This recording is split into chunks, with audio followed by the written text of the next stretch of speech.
বিয়ানীবাজার উপজেলার একমাত্র সুইমিং পুলে সাঁতার প্রতিযোগিতা সম্পন্ন হয়েছে।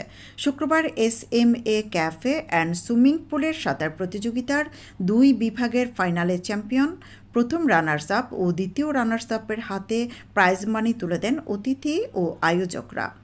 বেলা ৩টার দিকে 2 বিভাগের সাঁতারের ফাইনাল অনুষ্ঠিত হয়। ফাইনালে এই বিভাগে এমাদ আহমদ, বি বিভাগে ইউসুফ আলী চ্যাম্পিয়ন হওয়ার গৌরব অর্জন করেন। বিজয়ী সাঁতারুরা আরও পরিসরের সাঁতার প্রতিযোগিতায় অংশ নিয়ে সাফল্যের স্বাক্ষর রাখতে পারেন, সেজন্য সবার দোয়া ও সহযোগিতা চান। আমার একটু আনন্দ লাগছে। সর্বোপরি আজকের যে ইভেন্টে আমি চ্যাম্পিয়ন হয়েছি, সবাই আমার সাপোর্ট করছেন বিদায় আমি অনেক এগিয়ে দিতে। সবাই আমার জন্য দোয়া করবেন, আমি যেন পরবর্তীতে আমি উপজেলা পর্যায়ে বা জেলা পর্যায়ে, বিভাগ পর্যায়ে গিয়ে খেলতে পারি। সবার জন্য সবাই আমার জন্য দোয়া করবেন। আমি 2010 সালে যখন ক্লাস 5-এ পড়ি, তখন আমি সিলেট জেলা পর্যায়ে গিয়ে চ্যাম্পিয়ন হয়েছি। এরপরে যখন বিভাগীয় হয়েছে, তখন একটা মিস্টেকের কারণে বিভাগে যেতে পারিনি।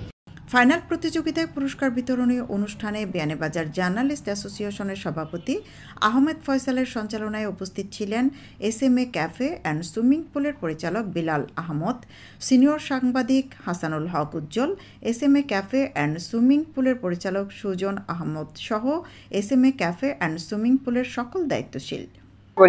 নেক্সট ইয়ার আমরা আরো বড় করে করব, সেজন্য সবার সহযোগিতা এবং সাফল্য কামনা করি যে আমরা ভালো একটা অনুষ্ঠান করতে পারি। আর রিসেন্ট আমাদের আরো একটা অনুষ্ঠান হচ্ছে, সেটা হচ্ছে ওয়াটার ফুটবল। এটা আমরা এই মাসেই শুরু করে দিব। তো যারা যারা আমাদের এই ওয়াটার ফুটবলে অংশগ্রহণ করবে, তারা আমাদের সাথে যোগাযোগ করলে আমরা অনুষ্ঠানটা শুরু করতে পারবো। 2টি গ্রুপে ভাগ করে সাঁতার প্রতিযোগিতা হলো। যারা এই উদ্যোগ গ্রহণ করেছেন, আমাদের সুজন আমেরিকা প্রবাসী, উনি ওই ক্যাফে এবং সুইমিং পুলের ওনার, তিনি সহ যারা আয়োজন করেছেন তাদেরকে আমরা ধন্যবাদ জানাচ্ছি। আসলে প্রতিযোগিতার মাধ্যমে প্রতিযোগী গড়ে ওঠে, অথবা উৎসাহ উদ্দীপনা আমরা যদি তাদেরকে দেই, যে আরও বেশি প্রতিযোগী অথবা খেলোয়াড় আমরা পাবো সাঁতার প্রতিযোগিতায় অংশগ্রহণ করার জন্য।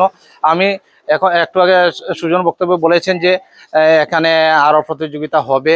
আমি আশা করব যে বৃহৎ আকারে আরও প্রতিযোগিতা এখানে অনুষ্ঠান যাতে হয়। এরকম প্রতিযোগিতা হলে আমরা প্রতিযোগী পাবো এবং আমরা এরকম প্রতিযোগী এখান থেকে করে জেলা অথবা বিভাগীয় পর্যায়ে যাবে। সুইমিং পুল করার মাধ্যমে সেই সাঁতার প্রতিযোগিতা যেভাবে হচ্ছে, ঠিক এর আগে কিন্তু আমাদের এই শহরাঞ্চলে কিন্তু এখন আর পুকুর নাই, কিন্তু এই সুইমিং পুল হওয়ার পরে এখানে দেখা যায় ভোরবেলা থেকে দুপুর বিকেল পর্যন্ত অনেক অভিভাবকরা আসেন তাদের সন্তানদেরকে নিয়ে সাঁতার শেখানোর জন্য। আমরা কিন্তু অনেকভাবেই উপকৃত হচ্ছি SMA ক্যাফে এবং সুইমিং পুল এখানে স্থাপন করার জন্য। যদিও শুরুর দিকে এখানে সুইমিং পুল করতে গেলে অনেক সমালোচনার মুখে পড়েছিলেন সুজন। এদিকে গত সেপ্টেম্বরে SMA ক্যাফে অ্যান্ড সুইমিং পুলের সাঁতার প্রতিযোগিতা শুরু হয়েছিল। প্রতিযোগিতার 2 বিভাগে 54 জন সাঁতারু অংশ নেন।